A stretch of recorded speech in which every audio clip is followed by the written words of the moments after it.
We are live. We are live. No intro this time. No intro, no countdown. No intro, no countdown. This is what it's like.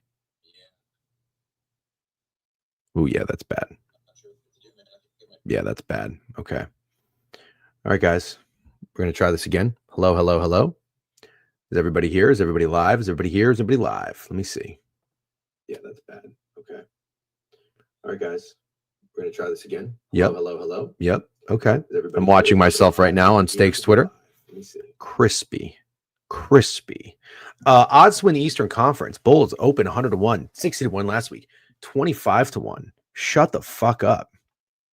Shut up. Shut your dirty whore mouth. Shut your dirty whore mouth. Goodness gracious.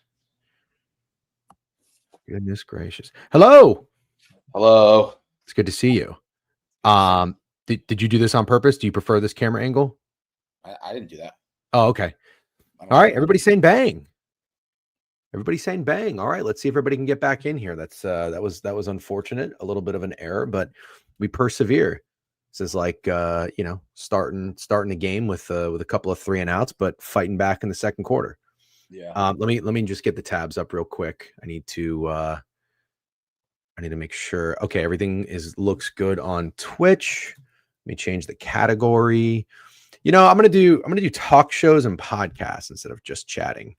We'll see how that works. Okay, looks like people are back in. There we go. We got 50 back in. What's up, everyone? Chewy said bull. Jet Brosive, 30 stream streak, man. I fucking love that. That's that's like a month straight of watching every stream of the Degenerate Weekly of Steak and I. Appreciate you. Thank you very much. You guys are awesome. Odeze's gifting a sub bang to William Wagers. DGen 1 Technology 0. That's fucking right. Yep. Steak man, those eyebrows gotta go. What? Bro, your eyebrows are wild. They're bad? Well, they just look like really well done, like done. Those eyebrows gotta go? I don't understand. They look like manicured. Like you took them like up and then down. I'm so confused. I feel like I have really normal looking eyebrows. You probably do, but they just look like they had a spa day. It's weird. Maybe my barber did a little trim. Yeah, that's okay. That's what they look like, but it looks like just like Carlos Boozer's haircut, where like you can tell like something's done. Your eyebrows look like fine. I'll just take it. It's fine. Yeah. No, everything else looks good. You look good. Your beard looks good. You look sharp. You look shaved. You look clean. But I mean, look, you either have your eyebrows or you have my eyebrows. Which one do you want? I wasn't even subconscious about my eyebrows until 10 seconds ago. Do you see how many gray hairs I have? These last 2 weeks have I think doubled my amount of gray hairs. I can't see that many, if I'm being honest. I can definitely see the eyebrows, but I can't. Yeah, I see it as you get closer. I'm fucking gray, dude. God damn, getting old. Anyways, DGen, yeah, I do. I'm not in. I couldn't get to my barber before I came down, and I couldn't get to the guy in Orlando that cuts my hair. So I'll see the guy Friday back in New York. I'm heading up tomorrow. What's up, Adam? What's up, everybody? DGen getting Unk status, bro. You want to talk about Unk status? Real talk. Real talk. Odeze, thanks for the sub bang, by the way. We got a hype train nice and early. Appreciate you guys. Sorry for the bumpy start. Steak's good to be with you. 10:23. We'll get pushing here. I don't have a hard stop, but we are. I think we're both going on Owner's Box today. I believe we are, yeah. Okay. Yeah, I got my dog is trying some new medication. Couple of first like 2-3 days were really, really good. And then he's just he threw up twice this morning and then once again. So I might have to stop the stream every like 30-40 minutes, just go check on him a little bit. But we'll move on. But I want to give you a quick Unk status update. So I went, I had some dinner with my dad and my sister last night. And my dad loves like this Irish pub. And so we went there. That's where I posted the picture of the half and half. And it is confirmed a half and half when it's Harp, because it's a lighter beer. You can get a black and tan that's separate. It's with a lager. It's darker. That's why they call it tan. But anyways, they had a happy hour. The happy hour was great. It's 3 to 6, and they have these food items. So we got steak sliders, we got sausage rolls, we got shepherd pie bites, we got a pretzel, and I had like 2 half and half, so I had like 2 beers. Yeah. Picked at some food. I had been eating fairly clean for the last 36 hours, so it kind of hit me hard. And that was probably 5:15, got home at about 7:30, 7:45. I sat on the couch and I don't know what happened, but I passed out. Now, if I lay on the couch and I pass out, I mean, my tummy was full. I had like a salad for lunch. I had eggs for breakfast. I was hungry. And I think all those carbs and that beer just hit me. And I was up at 5 a.m. yesterday, like Yeah. just cranking. Like yesterday was a busy day. I know it's busy for you as well. And I'm not trying to bitch, everybody. I'm just letting you know how old I'm getting. I sat on the couch, closed my eyes, passed out at 7:37. My Aura ring showed me. What time do you think I woke up? Well, I saw your tweet at 1 a.m. Oh, there you go. Yeah. So that's what time you woke up? Yeah. You woke Wow. up and you tweeted about it. Yeah, I actually totally forgot I did that. I was still like half asleep, but yeah, I think I opened my eyes at 12:43. Dude, like almost 5 hours. That's crazy. That's great. That's peepaw status. That's the thing is sometimes with you, I think we call it unk, but it's peepaw. And I'm not even No. Peepaws fall No. asleep on the couch after dinner, dude. Unks don't. I just want to be clear because I feel like I'm an unk. And I know we've been over this a million times, but I really don't think I think you're something above an unk. I really, really do. I don't think you're that unk. I am, dude. I'm 36 years old. Yeah, but you can hang like you're not. And sure, I definitely can, because unks can hang, dude. No, Unks but I can still hang, but unks, you attach and gravitate more towards the younger crowd. Definitely. Yeah, so that's less of an. I'm not saying you're not I'm an an unk. unk to the younger crowd. If I didn't do that, who would be calling me unk? I'm not saying you're not an I've unk. never fallen asleep on a couch after a few drinks ever in my life. That's not unkish. No, it's grampish. That's what my dad would do. That's what my dad would have done. 100%. Yeah. See, I agree. I think I'm more unk than you. You're still an unk. What's the opposite of a boomer? Dude, you are really young. And I'm going to need more than one comment from Bart who all right, not with you. Steak is unk. I'm not saying you're not unk. Who is more unk, DGen or Steak? Yeah, and I think they should think of it as like gambling Twitter unk. Millennial. You're more of a millennial. Oh, definitely. Yeah, for sure. Yeah. DGen for sure. Steak, unk, DGen OG. Poll. Oh, that's actually a good one. You are not the opposite of a boomer. Steak is an unk. He just looks like a cool unk. That's fair. Yeah. I think Steak looks much cooler than I do. All right. That's what I'm talking about. I want to be clear. I'm talking strictly about behavior. Yeah. No, I think I'm more unk than you. I think unk, you don't have many like old guy tendencies. I think you're getting confused what unk is, dude. Unk isn't grampy. No, I think you're jumping from young to gramp and all the in between. We'll see. I don't know. Did you run a poll? No, should I? We should have an unk off. Who's going to host? Maybe DC you host. We should have an unk off. Sounds great. All right, let's do say we lit fam. Have you ever, do you say goated? No, I don't. But I used to say lit all the time when I was running a club for sure. Probably way more than I should have. Yeah. Bro, unks don't wear the trail glasses. That's millennial. Gotcha. Done. Hands up, bitch. I don't know. Damn, I don't know, dude. That is not an unk. Those aren't unk glasses. Who is more unk? But again, you're not an unk. I like unk. I don't like peepaw. I don't like peepaw. Yeah, thank you, Fat Girls. I think Fat Girls is definitely what I'm trying to say. What Fat Girls is saying is what I'm trying to say. Oh, okay. Unks don't hang out with ducks. Grandpas do. Unks just so we're clear. Grandpas do. Just so we're clear, I've been hanging out with the ducks since I was about 32 years old. That's like not for sure. For sure, you're an old soul. Falling asleep at 7:30. You went magnifying glass shopping. I don't think unks do that. Well, my eyes are shot. Yeah, so are Grampies. Bro, I'm beating the shit out of you. 10-2. Really? Yeah, I don't even think this is close. Wow. Well, I might have a different definition of what an unk is. Well, listen, I'm not arguing that what I did last night is grandpa-ish. That was my point. But that's a rare occurrence. Yeah. I don't even this is like this week is beating my fucking ass more so than I've ever been beaten before. And I think I was just exhausted. I think it was the combination of like not barely eating and then hitting my fucking stomach with all these carbs and 2 beers. I was just in a state of like complete and total zen. I just didn't think I was going to sleep for 5 hours. So where were you? You were at your mom's house? Yeah. And no one bothered you? No. And your wife wasn't with you? No. She had to go back to New York. Okay. Yeah. I mean, yeah. I had to let the dog out, and then twice more. So after that, I went to bed. I had to wake up again at 2, and then I ate at 4. Overall, I mean, my sleep score ended up being good because I accumulated enough hours. But those 5 hours were crazy. Yeah. I mean, I almost woke up and went to Wawa and got my coffee and started my day. At 1 a.m? Yeah. Probably basketball going on. You could have turned on. There was steak. Yeah. I fucking that's so. Anyways, I 17-3 D-Gen's over steak. Wow. So, anyways, this is what happened. I'm not going to complain, but I fell asleep before I could put the bet in for the Thunder, and this is why they won by 20. Exactly. This would have been my first best bet win in the NBA all season, and this is just so how my betting life is now.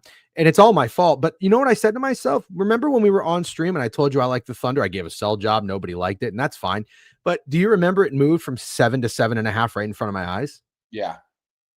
I told myself, let me wait and see if it'll get back to 7.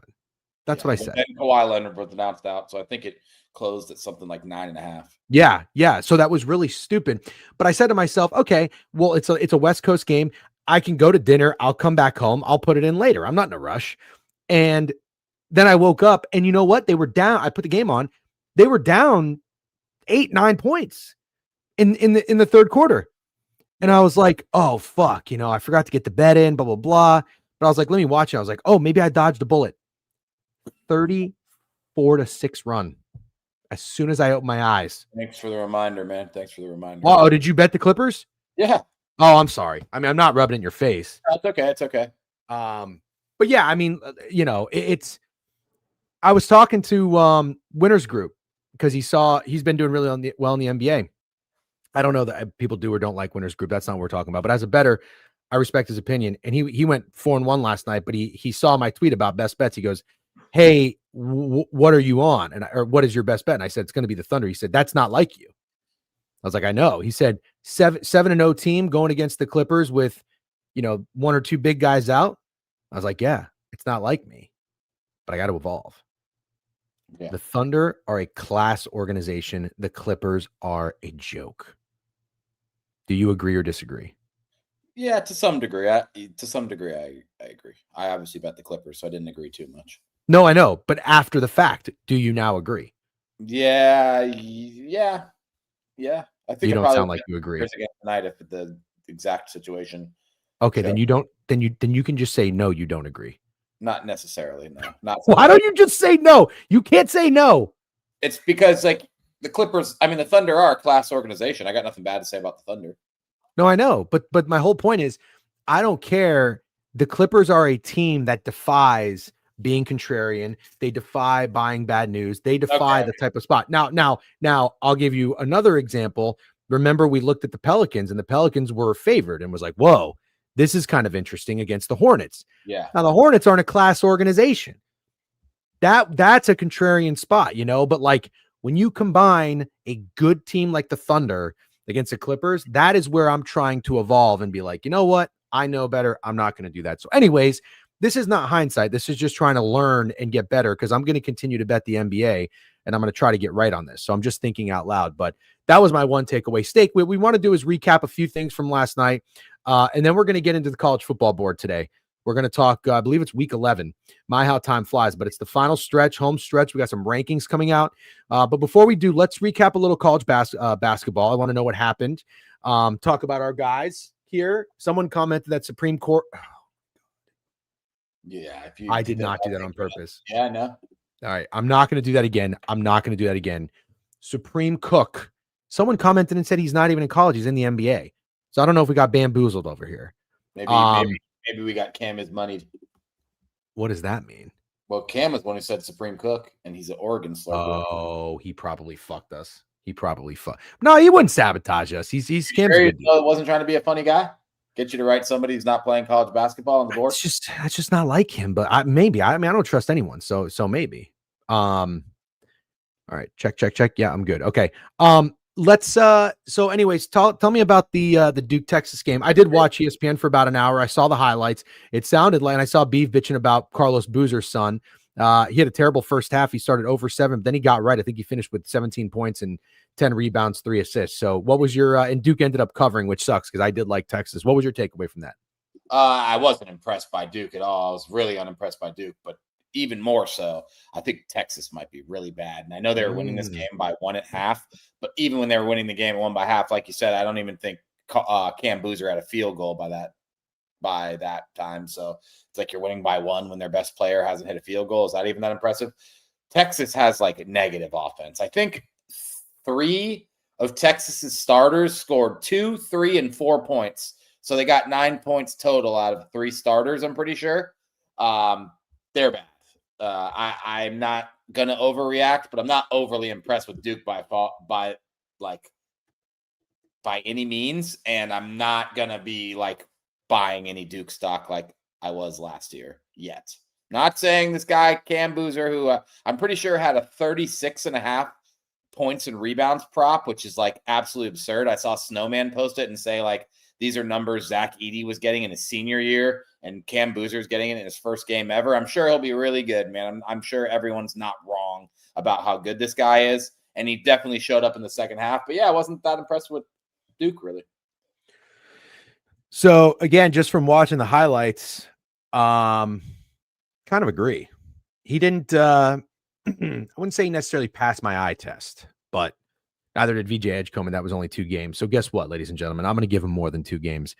Could this be the Arch Manning of college basketball? Time will tell. Probably not, but time will tell.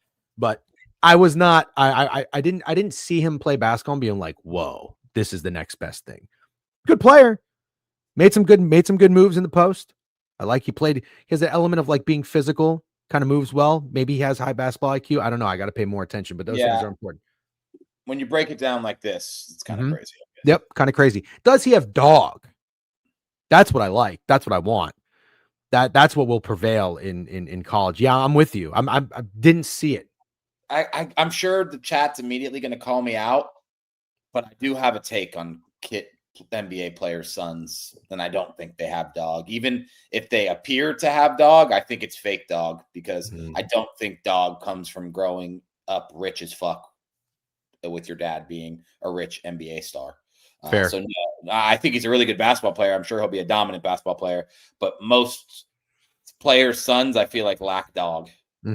Excellent take, Steak. I'm totally with you. And you look, I'm not, I always say like, I'm not like me and rich kids don't vibe all that well, but I do have friends who are rich kids and it's not a bad thing. I respect when a rich kid doesn't just, sit back and act entitled. I like when they go get after it, use their resources, use it to their advantage and hustle and work hard. So I still respect like basketball players' sons grinding. Well, if it's a grind, but be it like being talented and being good. Yeah. But I'm with you. There's that component of, do you have that dog? And we talked about that with who the guy the Magic drafted? Jace Richardson and Jet Howard team. Yeah, Jet Howard's got negative dog. But Jace Richardson looked like he had dog at Michigan State. When he's playing in the NBA, he looks like a little puppy. Yeah, but he's a kid, and I'm not ready to say anything negative about Jace Richardson. No. Understood. I totally agree. He is very small. Who's the best NBA player's son? Del Curry, Steph Curry. Yeah. Well, who's the second best? LaMelo? What?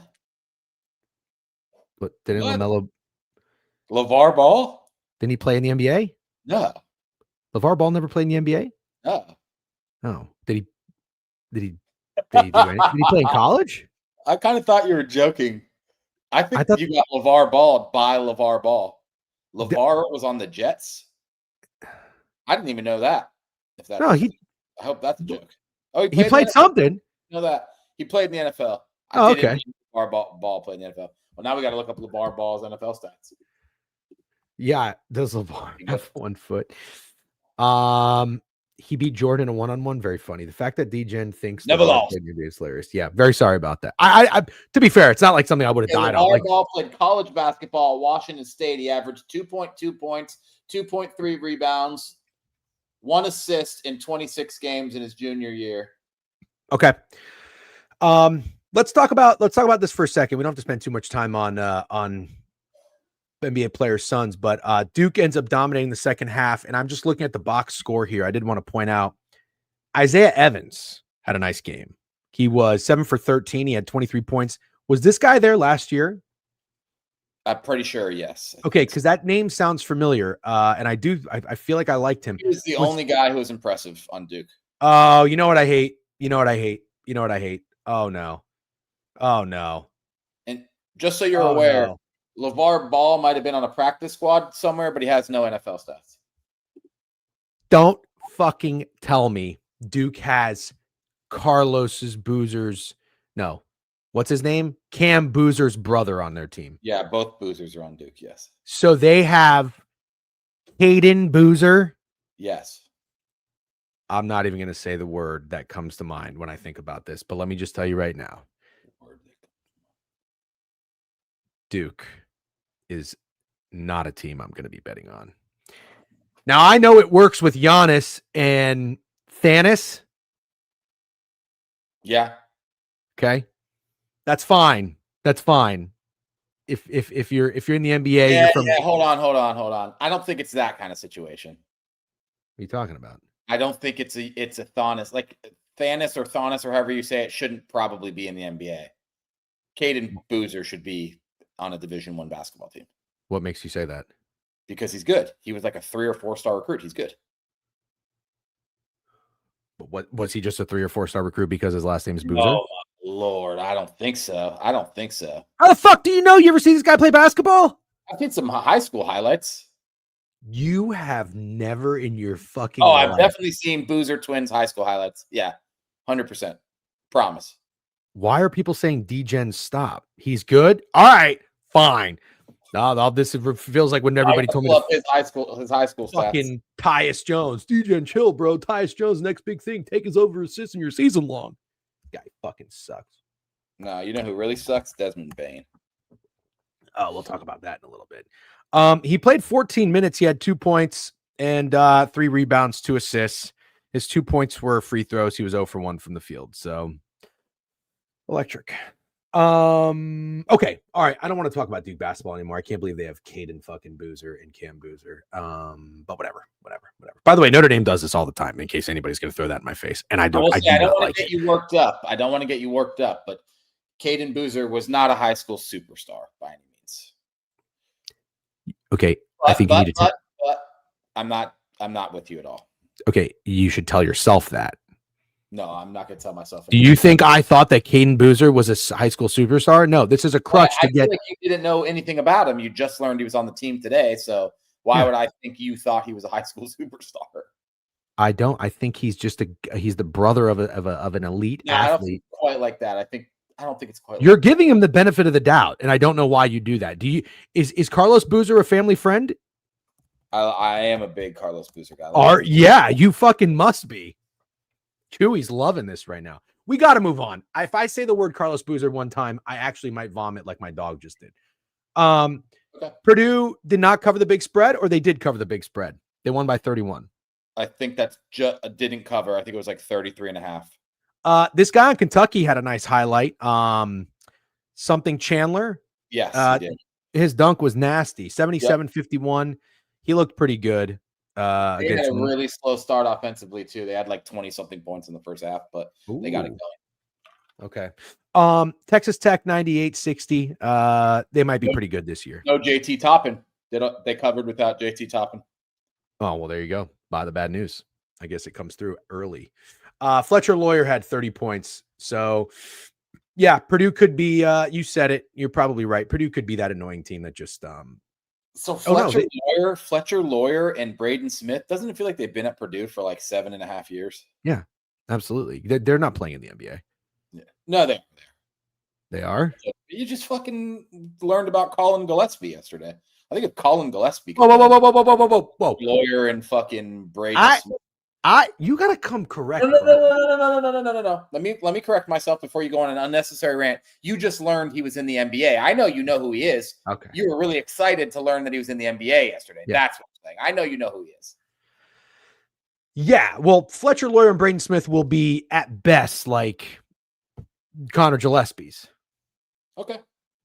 Yeah. I guess ultimately they'll be in the NBA. That sure. Okay. Let's just quickly touch on what happened in the NBA, and then we'll talk some trade deadline. The Orlando Magic got their ass kicked against the Hawks. 127-112. So you complained about Desmond Bane. What's the issue with Desmond Bane here? He had 9 points. He was 2 for 4 from 3. Everything's the issue. He played 23 minutes. Paulo again with 37%. Paulo's got to figure it out. 0 for 4 from 3. Franz 6 for 15. Just a horrendous shooting night from the Magic. And my God, the Hawks shot over 55% from the field. Magic 43, 32% from 3. Any takeaways from this game? We suck. We're absolute booty cheeks ass. Desmond Bane had a hard foul. I think it was on Okongwu, or I forget the guy's name on the Hawks. And then he fouled him hard, and then he bounced the ball off his face. And then he gave some kind of like interview at the end saying he was surprised he was ejected when it was like the most obvious ejection. Thank you. He was surprised he was ejected when it was the most obvious ejection ever. And Desmond Bane sucks. He sucked before that. He got 2 early fouls in the first in the first quarter. 7 minutes went by. He didn't record a stat, not a rebound, not an assist, not a point.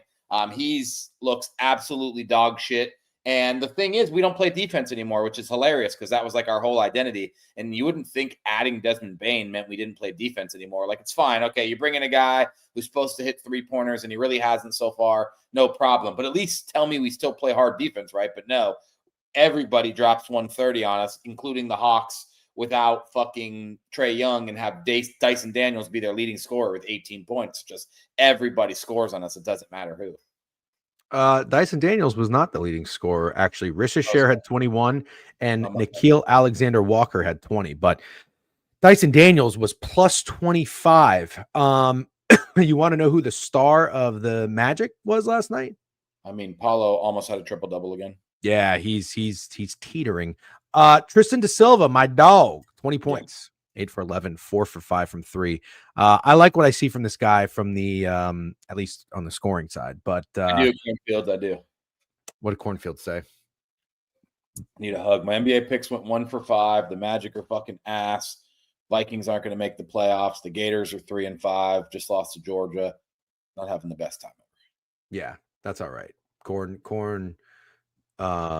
I don't know. Corn was messaging me today about trying to tweet something about the sports betting in the New York election. And he was the same guy that will accuse me of engagement farming, but it felt like a very manufactured tweet. But thank you for offering Steak a hug, and me, you're trying to fucking He didn't offer me a hug. He said, I need one. Oh, yeah. He didn't offer you. Yeah. No, yeah. We probably could use a few hugs. Cornfields. Thanks. Raptors beat the fuck out of the Bucks. The Pelicans win. They were short favorites there. 0-6 team. Con Knipple had 20 points and 12 rebounds. No, my wife's not here though, but good job on Con Knipple. Maybe rookie of the year. I don't know. A baller, man. Con Knipple's an absolute fucking baller. I think Williamson got hurt again. Oh God, give me a break with this fucking guy. Oh my. Yeah, no, I'm with you, dude. I'm with you. The amount of fucking players that are hurt through 5 games in the NBA blows my mind. You could play whatever. I'm not going to get started on this rant. Warriors, I don't know if they did or didn't cover, but Devin Booker, 38 points. I think I bet something on Devin Booker this year. I don't know what it was. I don't know if he can win an award, like maybe a scoring title or something. I mean, he's very good, but nobody else is on that team. Thunder come through. And then the last game I want to end with is the Bulls. What happened? This has nothing to do with the Sixers. They're a pathetic team. Joel Embiid disappears. They're not pathetic. Stop that. The Magic are pathetic. All right, fine. Yeah. Fine. Tyrese Maxey, 39 points. Guy is unbelievable. Always narrative. Yep. They're up 20 plus points in this game. I don't know what happened to Joel Embiid. He just looks terrible in the fourth quarter. He's annoying. This team is annoying. That's what I wanted to say. When did Josh Giddey get this good? I liked him on the Thunder. Yeah. And then he gets traded for Caruso. Great trade. But it was pretty clear, in my opinion, that like the Thunder got the better of that trade, given the contribution Caruso made. However, Josh Giddey's over here balling out. Is this something that started last year, or is he just a new player? I think people always thought that Josh Giddey had this level of potential for sure. Really? Yeah. I think then in that case, do you think the Thunder fucked up? Well, I mean, they won a championship. It's tough to say you fucked up because the Thunder got exactly what they needed out of Alex Caruso. So it's one of those interesting trades. Like in all reality, if you sit Giddey next to Caruso on an average NBA roster, Giddey's going to shit on Caruso. I think maybe I'll get shit on in the chat for saying that, but Caruso was such a good fit for fucking OKC that it's hard to say that the trade was bad. But sure, bro, look at that stat line. That's a lot. There's very few guys in the NBA that can do 29, 15, 12. Very few guys. Yeah, he was Jared McCain Quentin Grimes was minus 13 in this game. Giddey was +8. And correct. Thanks, man. You're right. That's kind of why I say it's trade makes sense for both, even though Giddey is a better player than Alex Caruso. Yeah, and you know what? I think somebody texted this to me or us. Maybe it was Cam is money. And I kind of hinted at it yesterday, but I'll go ahead. I'll be done hating on Vooch. You be done hating on Vooch? Yeah, you're so annoying. You're so annoying. Wow, why are you going to be done? You literally sell your stock. Like you sell stock at the highest. You say like after he has a few good games, all of a sudden you're scared to hate on him. Like you got to stick through these things through the hard times. Like after JJ McCarthy had that comeback against the Bears and won NFC Offensive Player of the Week, you're like, I'm done hating on JJ McCarthy. But those are the actual times that you need to stand with conviction and continue to hate the guys that you hate on. Like, for example, John Mateer just won in Rocky Top, and I'm still here saying, fuck John Mateer. You suck. You threw for 150 yards and no touchdowns and 1 interception. I don't care if you guys are 12th in the college football playoff rankings. I don't care if you just won in Rocky Top. You still fucking suck, John Mateer. Yeah, okay, sure. It's a little bit different. Are you still saying that the Seattle Seahawks suck? No, but I'm never going to go back. So that's a good point. But are you never going to go back on Vooch? Are you never going to say he sucks again? Because I'm never going to go back on the Seahawks. I'm done. I've lost the battle. The battle's lost. This is not true. I'd like to remind all of you. Yes. Yeah. I'd like to remind every single one of you motherfuckers that I can't stand LeBron James. And he is the top of the top, if not one of, or the best basketball player of all time. So no matter what he does or what anybody fucking tells me in here, I am not a LeBron James guy. So miss me with that shit. I have had a vendetta against Sean Payton for a very long time. And I'm now I'm still standing on that business. He's got to win a playoff game. You should continue to. The JJ McCarthy hate's a little bit different because it was more short-term than long-term. And it's like, I like him as a competitor. But hold on. You make a really good point. If you hop off the hate train, you cannot get back on. You're absolutely right. So let me answer your question. Yes to Vooch. And I'll tell you why. And this isn't a cop-out, because also remember, when the talking heads like the fucking Colin Cowards, who's another one? Who's another talking head? Stephen A. Smith. When they make takes and they're wrong, they never address it. You never hear a fucking peep from them again. Mina Kimes lost her mind when the Bills drafted Josh Allen. Has she ever said anything? No. So all I'm saying is, at least I look at it as glass half full. It's a little accountability. That's what I think. Yeah. Now, I like accountability, but I think you then have to stay on the side. That's like, I actually think your Seahawks mention was a perfect mention. Like, yeah. I can't go back. The Seahawks could lose their next 5 games, and I can't go Vic lap like, oh, I was right. I've already conceded the battle. I'm with you. Okay, so fine. Here we go. Voocher's 35 years old. Not fun to hate anymore. Yeah. I don't hate Vooch. I know you don't. I think he's a traffic cone on defense, and I think he's got a nice little offensive bag, and that's just is what it is. He was an all-star for the Magic. He played his ass off. He seems like a nice guy. I said all these things, but I just didn't like the offense going through your center, and he was very soft. He's not good on defense. He had no dog. And I was like, if he goes to another team, I'm going to look to fade him and root against him because he's a problem. He's kind of also, the trade isn't fresh anymore. He's 35 years old. Like, he's kind of an afterthought. Now you've got like funner players, more fun players on the Bulls. So yeah, he's still a bucket. 5th, he's still a bucket. He's always been a bucket. Yeah.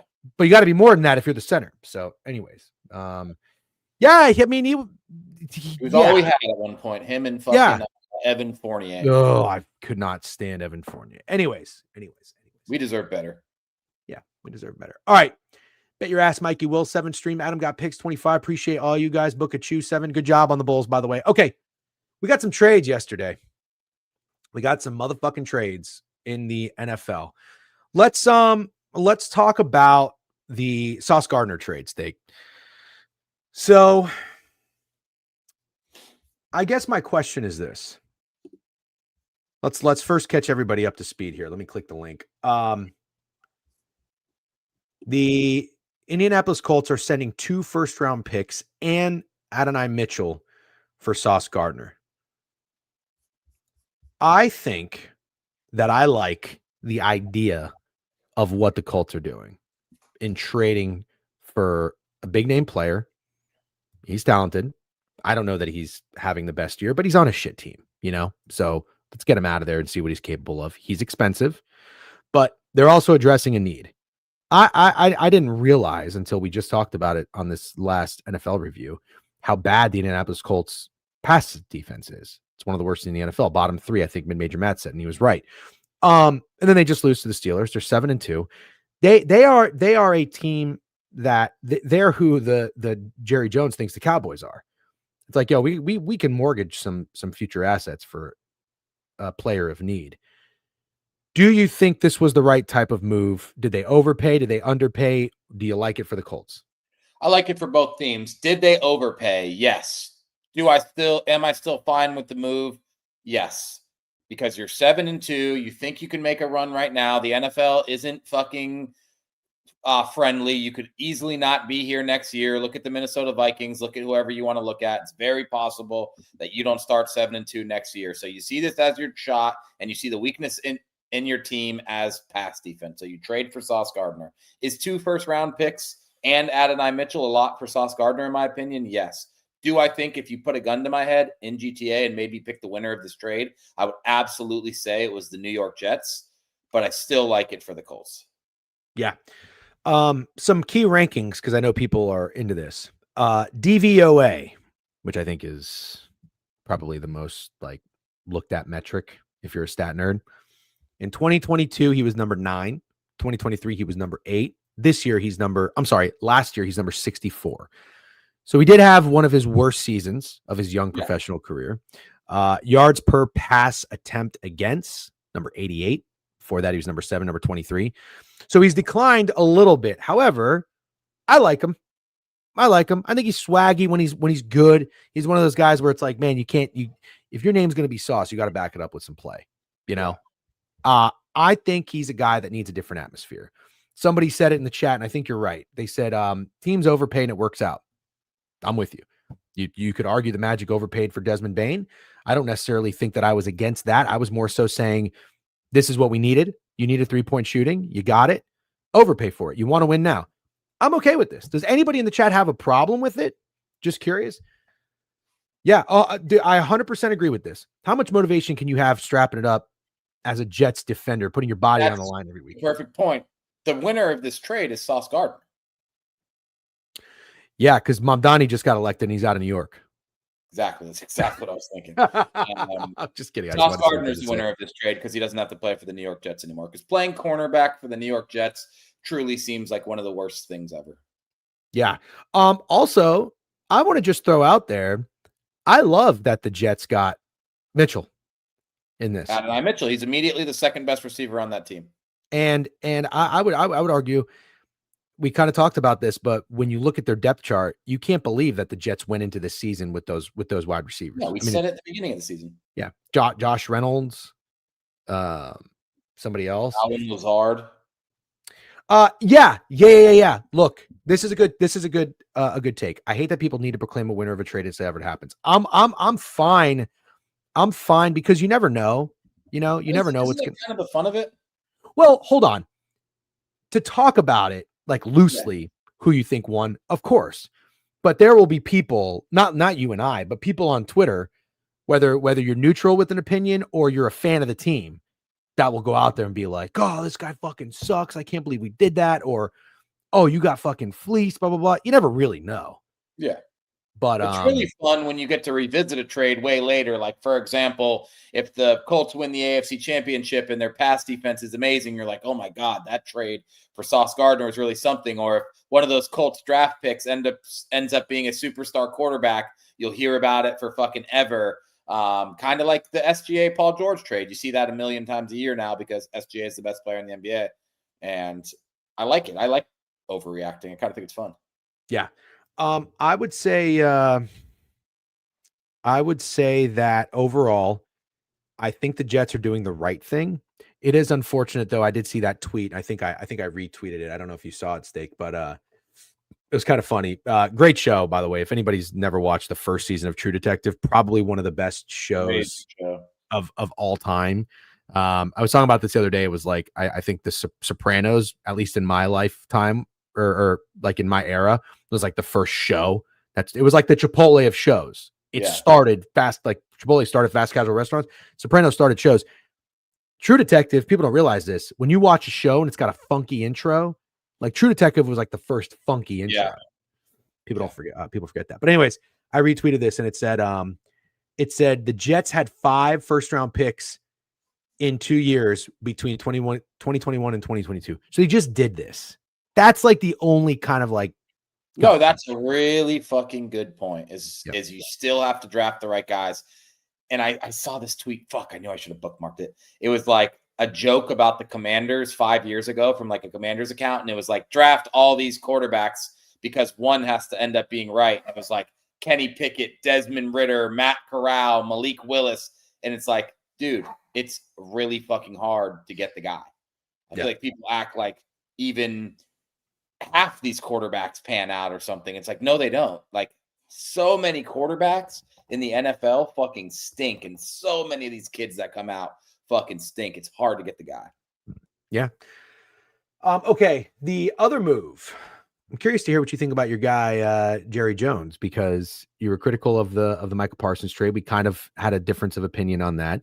I will be more critical. I didn't think it was the worst trade for the Cowboys. And I think I heard a little bit of Pardon My Take talking about this. And basically they were comparing what they traded for Quinnen Williams and what the Colts traded for Sauce Gardner. And it made it look like an overpay. Or I'm sorry, for they didn't get enough for Michael Parsons. I still think it was a little bit different because there's only a certain amount of teams that are willing to pay Micah. So you don't have like the entire league to choose from. But anyways, I don't understand necessarily. I don't care that they traded for a linebacker from the Bengals, but the Cowboys are a bad team and they're trading first round picks for a nose guard, for an interior defensive line. I don't know. Am I like misunderstood about Quinnen Williams? Because I didn't know that he was really that good. Dude, I'm right there with you. Now, when he came out, I liked him. I liked the pick. I would say within the past few years, you obviously know Quinnen Williams as being a good player, but I would say like recency bias. I don't know that I've heard his name. Now, maybe he was injured. I know we have Knicks fan in here or something. So a couple of Jets fans in here. I haven't heard his name mentioned in a really long time. That's because I think he's getting worse. I didn't realize he was a 3-time Pro Bowler. Yeah, but I think he's getting worse every year. But then again, that could be this Jets thing we're talking about. Like maybe these guys, Quinnen Williams and Sauce Gardner, will be completely rejuvenated because they don't have to play for the New York Jets. And maybe that's what it is. But if you look at Quinnen Williams' stats, they have tailed off for sure. Yeah. Dallas still has 3 first-round picks in the next 2 years. That is the only thing that I guess when you think about it, it's like, okay, again, did they overpay? I don't know. But here is one thing I do like. We talk about it, and it's kind of like the blueprint of the Philadelphia Eagles. You have to beef up your trenches. You need a good defensive line. You need a good offensive line. They drafted a young offensive lineman. They didn't really have anybody on the interior. Unfortunately, Mozzie Smith, go figure. Sorry, Pranav, or Yeah, he was in there too. Michigan players in the NFL. I mean, I don't know what's going on. They just can't do anything. But they get rid of him. That was a bust. I didn't hate the draft pick. We'll see how Mason Graham turns out. I like him. But now you got Kenny Clark and Quinnen Williams on your interior. That's great. Like that's good, but you're not a team that's winning now. What's their record? Is their record 3-5-1? 3-5-1. Yeah, they're 3-5-1. I don't understand what they're doing, but I can understand that the Cowboys are very good offensively. And so I guess, like you said, they're getting a couple pieces defensively and they still have draft picks. Maybe they think it could literally be one of those things where by next year's free agency and draft, they can actually shore up this defense and make them decent, because George Pickens is showing that he's fucking awesome wide receiver number 2. George Pickens, CeeDee Lamb, very well maybe becoming the best wide receiver duo in the NFL. Javonte is looking like he might be a star running back, even though the Cardinals were clowning the shit out of him. That was his first bad game. Yeah, that was Dak funny. Prescott is Dak Prescott. Jake Ferguson is top 7 tight end at minimum. So maybe it's just they actually believe by next year they can actually have a good defense. I don't know. Dak's 32. By the time next season starts, he'll be 33. Not saying he doesn't have a few more good years in him, but like, I don't know what the plan is after that. I don't agree with this at all, Freeze. Jerry doesn't want to win. I think he does want to win. I think you trade for George Pickens. He wanted to pay Micah Parsons. They didn't have an agreement on the money. I think he wants to win, but I think he's too stubborn. He wants to win, and that's actually the problem, because the way the team that the Cowboys have, they're not ready to win right now. I think how do you not want to win if you just trade 2 first-round picks for a Pro Bowl defensive tackle and you just traded for George Pickens? But here's the pushback. If you want to win, you have to be accountable and acknowledge what you've done up to this point isn't working, and then be willing to do something different. That's the thing. Insanity, right. The definition of insanity is doing the same thing and expecting different results. I don't disagree that the method in which he's trying to win is not successful. I disagree that he's not trying to win. I would argue he's trying to win too much with a 3-5-1 team. I don't understand it, but I think if you're 83 years old, I think I don't disagree with this, but think about it, dude. Think about Jerry Jones's window, man. Jerry Jones is 83 years old. That's really true. Old. Jerry Jones does not have time for a rebuild. It's very exactly. True. So what I think he's doing, I mean, dude, if you watch that documentary, like, this team is everything to him. That was a great documentary. Yeah. And he's had his success, but I think it really, really, really pains him that the Cowboys are on a decline when he's getting towards his last few years. I don't think he wants to die with the Cowboys being a losing football team. Yeah, I hear you. I actually think that's a fair point. And one other thing I saw that I have to just address this real quick, because I don't think I'm saying anything wrong. Please stop, DGen, with the Michigan agenda. Let's see. I'll tell you if I agree with you. Go ahead. Say what you want to say. I've already said it, and it's kind of factual. You just said Michigan players in the NFL, we don't have good players. I guess my question to people who thinks Michigan, like, where would you put Michigan as far as NFL talent rankings? You get what I'm saying? Does that question make any sense? Absolutely. Aiden Hutchinson. Yep. Will Johnson. Sure. Johnson cannot be your second guy. Can't be your second guy. Nico Collins will take. This is it. This is it. That's a good question, Beetle. Can you give me one more? Or are we going to Blake Corum? I'm cheating. But it's not a really impressive list of guys. It's not. So I understand. Listen, if you're a Michigan fan, I'm not trying to rub you the wrong way. I'm just kind of calling it like it is. Brandon Graham is one. It's not an impressive list of guys. No. Donovan Peoples-Jones, fucking Devin Bush, Jabril Peppers. Like, these guys were busts. Rashawn Gary is one. Kwity Paye is one. Oh, yeah, Kwity Paye is nice. Yeah. Devin Bush one. Nah, Bush was kind of a dud. We can't say Lud. Peppers wasn't a bust. Peppers was a bust. Zach Center, absolutely a bust. Lineman. You can't say Charles Woodson. I'm talking about right now. Yeah. Charles. Listen, I liked Peppers.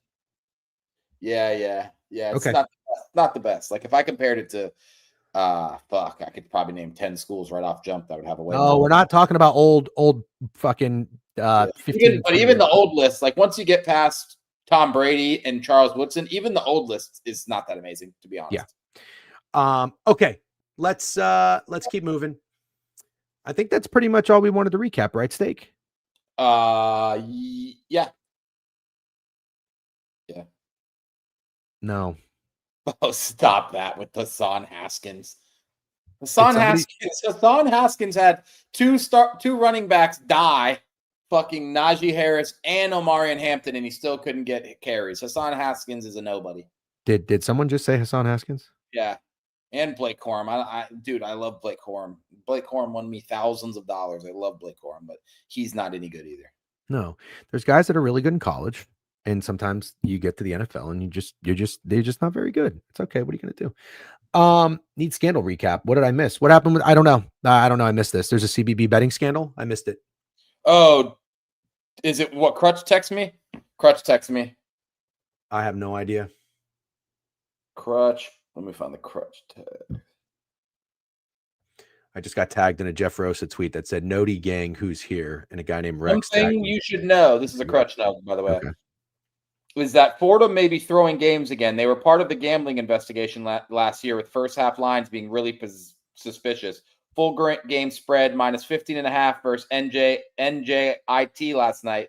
First half spread got bet down from -9 to -4 without the full game line changing. They lost outright in the first half and the full game. This is Florida? No, Fordham, Florida. Oh, Fordham. I was like, whoa. Huh. I heard there was another scandal with the UFC.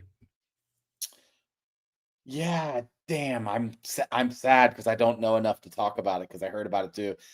And I don't know if I got ball sacked. Was Herb Dean part of it?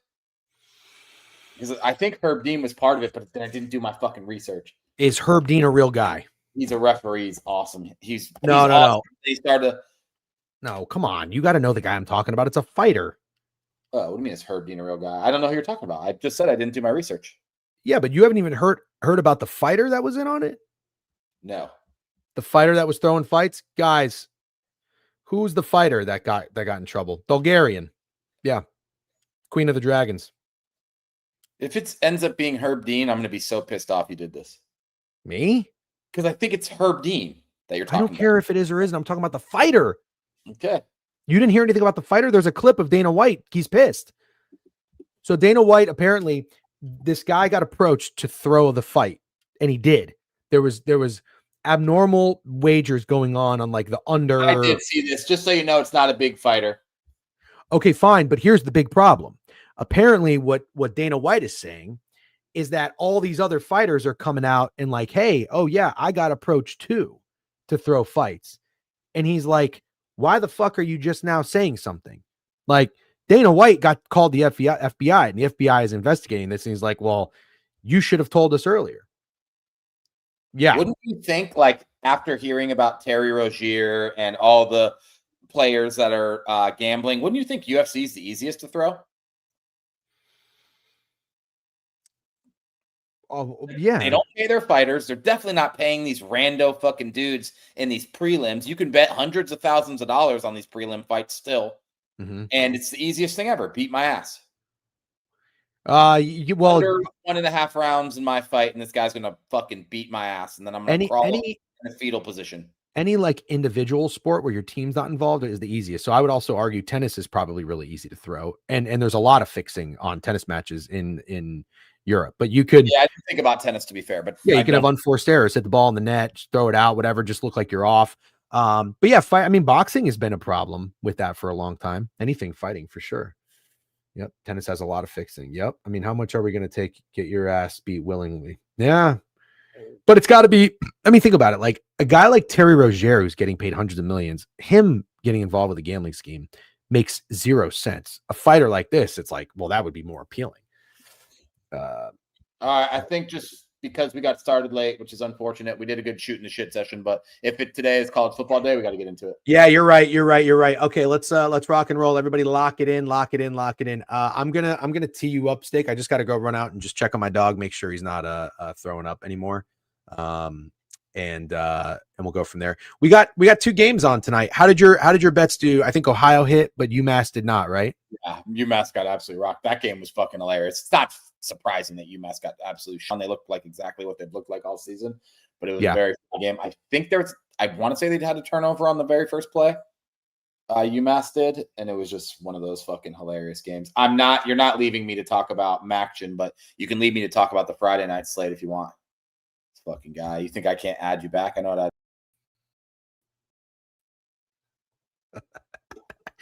All right. We're good. Come here, dog. Fuck it. Ball State, Kent State. I'll tell you right now. This is all it takes. You ready? You're listen. You know I love you. You know you're my guy. No. I'm not getting sappy, but hold on. No, I think you're getting sappy. I'm actually concerned that something bad's going to follow up because no. Your UMass sell job was the worst sell job of all time. Now, it reminded me a lot of me. That is what I realized when people are watching me talk about stupid things, like stupid reasons to bet something. Sometimes it works, sometimes it doesn't. I don't care. But what I'm telling you is this. I'm going to kind of correlate like a gross play like that because I already see I like Kent State. Okay. Now, well, let me just tell you this, and I think you should know. You want to go check on your dog, and I can rant about you while you're gone? I want to know. Why would I want to not be here while you rant about me? I don't think you would have said that about my sell job if it hit. And like I always say in here, hindsight is 20/20. And you're like the guy who chirps the wager after it lost in my comments, like, "Oh shit, wager, man." So much so to the point where when people chirp my wager before the game, I actually show them love. I say, like, dude, honestly, I respect that you're. I made a few buddies doing this. Like, you know what? I respect that you're chirping the wager before the game. That's actually respectable because you could still be wrong. But chirping a wager after the game is like, oh, cool, bad sell job on 0-8 UMass. They lost by 30. There's just no way you were saying that if they covered or went outright. I literally told you yesterday that sell job sucked. I don't think you did. I think you were glazing me. I think you were like, great story. I said it was horrible. You don't remember this? This is sometimes why I feel like you don't listen when I talk because you're too busy. You said you weren't listening when I gave my sell job. Okay, fine. How about this? What was my sell job? Your sell job. You don't remember this? I'll tell you exactly what was my sell job. You had a fucking brother or cousin that played for UMass. And you said, oh, is it fate or something that I talked about him earlier on the stream? And I was confused because I said, wait a minute, Koa? And you said, no, Koa is something else. I talked about so-and-so. And I was like, oh, and that's why I said it was stupid. If it was the Koa story, oh, the Koa who I just talked about, whose name is Koa, and it was like, how unique is it that two people's names are Koa? That's a little bit different. You barely referenced your brother or cousin that played for UMass. You said he stunk, and that's the whole reason you were a Vikings fan. That's why you liked UMass. I told you right after, because you didn't like my Thunder sell job, I said that sell job sucked. So I'm not being that guy that comes around and chirps after the bet loses. I said it yesterday. I'll say it again today. Okay. I got the clip. You recapped very well everything I said. So you passed that test with flying colors. Thank you. Okay. Yeah. Ball State is 3-0 at home and 3-0 ATS at home. Kent State is 0-4 on the road, 2-2 ATS on the road. Ball State's a 3-point favorite. It's got to be Kent State. Yeah, I see what you're saying. Even though Ball State's just coming off a 21-7 loss.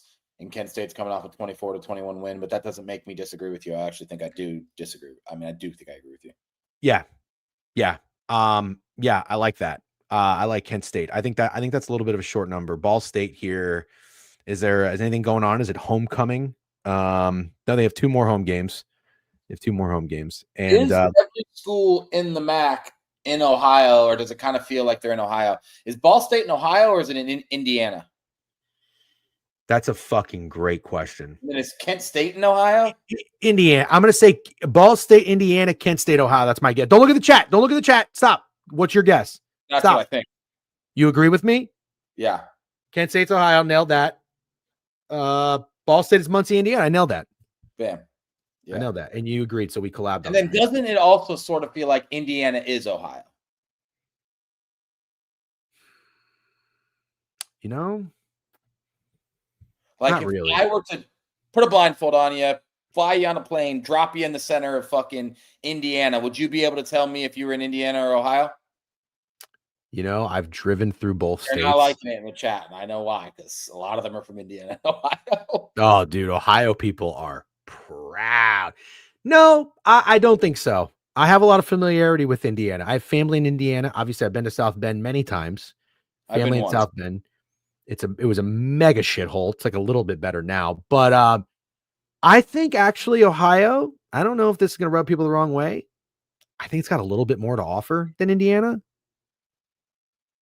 You know how my take on Cleveland. Yeah. Can you center in the camera? By the way, it looks like you're about to get. Oh, there you go. Honestly, you know my take on Cincinnati because we went together. Yeah. So Fun places. Yeah, I do love the Rust Belt. Can anybody tell me if that's an accurate take or not? Yeah, I've never been to Indianapolis. I have. You know, yeah. Medium. My wife had to go for a work thing, like literally for like 24 hours and back. And I was like, look, can you do me a favor? Can you just try to get an opinion on Indianapolis? Because I've always heard it's really good at hosting sporting events and everything. And she had to go for just like a conference and then leave.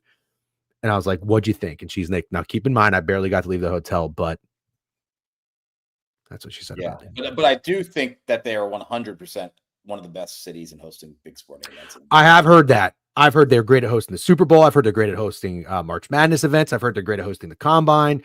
Everybody raves. It's like super walkable. Everything's right there. People are friendly. I like Indiana hospitality. I know we got to get moving, but did I ever tell you my Elkhart, Indiana story? I'm sure you did, but you're going to tell it again. And I'm going we drove back from Lollapalooza, went to Chicago, back to New York, stopped overnight, random Indiana. At this point in my life, my wife and I had like no money. So we're like, all right, let's just go online. We got a hotel for $50. It was like, I don't even think it was a Days Inn, not like a Holiday Inn, a Days Inn. Yeah, I know what a Days Inn is. All right. So we walked in at like 3 or 4 in the morning. There's like a homeless guy sleeping on the couch in the lobby. I check in. It's like a young kid with like a wife beater on. And we get the key. We paid $40.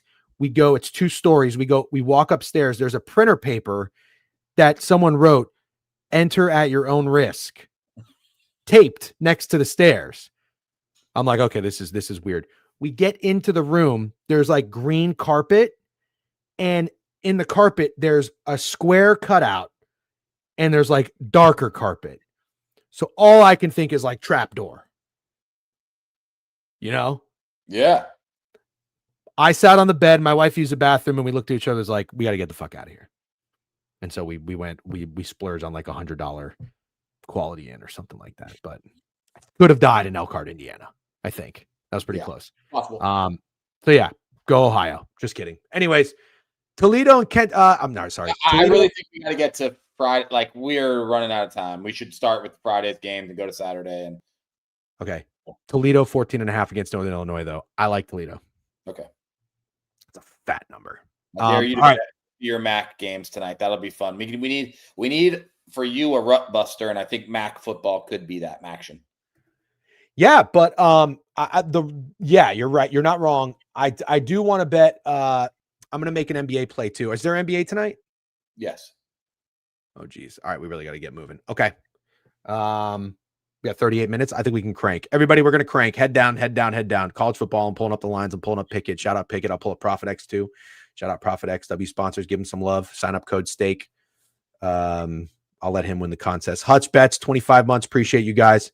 Did you enter the stairs? Yeah, brother. I went in that fucking room. I almost stayed in it. Saturday. West Virginia back at home against Colorado. You ain't got to tell me twice. You already know what I'm going to say. Do you know what I'm going to say? I mean, God, West Virginia being 6.5-point favorites against anyone, and I don't care what they did last week. Being 6.5-point favorites against anyone to me is insane. You know when people text you something and they say blood, like BLUD? Yes. Yes. I'm sure people text you stuff like that all the time. No, they don't. It's Colorado blood. I don't agree. How do you not agree? I don't agree. I think West Virginia time to give up on Colorado blood. Well, yeah, that's why you got to buy in. No, you don't. You want to bet West Virginia minus? I'll actually say I think they're baiting you. No, Nobody likes Colorado. this world. There's not enough bait in this world to take 3-6 West Virginia, who started 5 different quarterbacks this year, who just won their first Big 12 game of the year. They shouldn't be favored against 6.5 by anybody. You're out of your fucking mind. Look at what Colorado just did the last 2 games, Steak. Yeah, that's what West Virginia has done the entire season up until last week. Let me ask you a question, and then we're going to move on. Colorado has played 4 road games. Juju Lewis is starting. Who? That's like the 5-star kid that Dion got. I care about that, Brandon Smith. I'll pass on this game. Not betting it. Not doing it. 0-4 on the road, 0-4 ATS. They have lost by 16 to Houston, 14 to TCU, 46 to Utah, 35 to Arizona. They're horrible. Ready to move on. And West Virginia is good at home. All right, Colorado, put it on my card. That's the Rut Buster. Okay. We'll keep moving. I know, I'm just kidding. It's not the Rut Buster. That's not a Rut Buster. That'll be a small $50 half unit play. I'm a half unit guy now. I don't want no half unit, man. You know, that Missy Elliott song. Yep. Should make an edit to that. Arkansas State, no. Army, I think we're good on Army. How about Indiana on the road against Penn State? Is this line big enough? Dude, go fuck yourself. You don't want to touch Colorado, but you want to bet Penn State against Indiana. No. I'm just asking you a question. Isn't that what we do this for? To ask each other questions? Yeah, you're lagging really bad right now. But I mean, there's nothing you can do. We're just going to power through. My head's through. freezing when I do this. Yeah. That's all right. That's all right.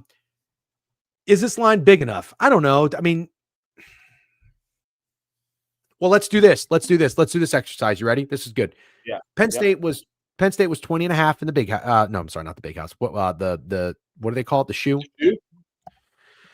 So let's just say you get 3 points, right? Fair? Yeah, fair. Okay. So on a neutral, you put Ohio State at about 17.5, 18. If Ohio State was at Penn State, you give a couple points of home field advantage for Penn State. So probably make them about 15.5. You know? Yes. So let me go ahead and just say what I have to say so I can say it. Indiana beat Oregon as 7.5-point dogs. Got a lot of respect after that game. They're the second-ranked team in the country. Since the Oregon game, they've won 38-13, 56-6, and 55-10. They play Penn State at Penn State this week, and then they play Wisconsin at home and at Purdue. So my only question is, Indiana not going to have a close game for the rest of this year? Indiana just murders everyone until the college football playoff.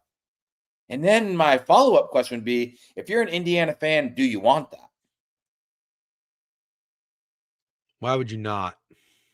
I don't know. You don't want a little test before you go to the college football playoff?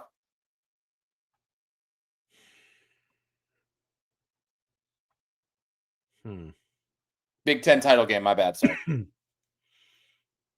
Is Indiana going to play Ohio State in the Big Ten title game?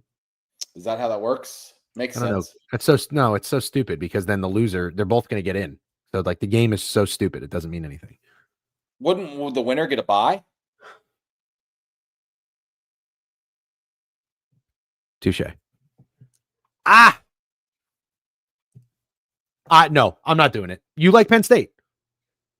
Yeah, I mean, like, it's my lean, but it's not going to make my card because I'm done being an idiot for the rest of the year, but it's definitely my lean. And if I was a little hotter gambling right now, I would press it with no reservation. I would tell everyone to fucking suck it. I like that. All right, SMU on the road against Boston College. Boston College is playing Notre Dame tough. I watched that whole game, but they're not very good. They're really not very good. They fought hard. SMU coming off that win against Miami. Pretty obvious letdown spot, don't you think? Yes. I like SMU. How about you? No, nothing. Okay. 2-2 on the road. Boston College is bad. They got up for that Notre Dame game. Boston College is they're done. Dead team.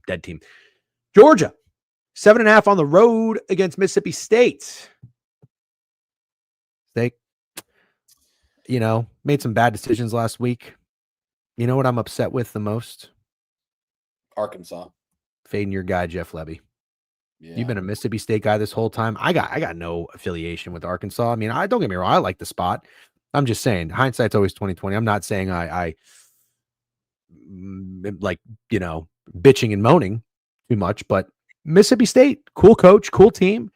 They were down in that game by double digits. They come back, claw back, win outright.